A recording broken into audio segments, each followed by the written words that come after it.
একজন রাখালের সততা। একদিন এক ধনী ব্যক্তি তার গ্রামের পাশের এক মাঠে গেলেন। তিনি দেখলেন এক ছোট রাখাল ছেলে গরু চড়াচ্ছে।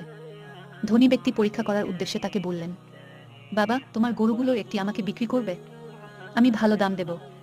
রাখাল বলল, আমি গরুগুলোর মালিক নই, এগুলো আমার মালিকের।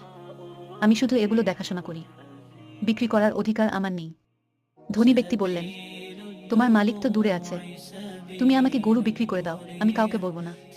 ছেলেটি উত্তরে বলল, আপনি না বললেও আল্লাহ তো সব দেখছেন, আমি কখনোই আমার দায়িত্বে বিশ্বাসঘাতকতা করব না।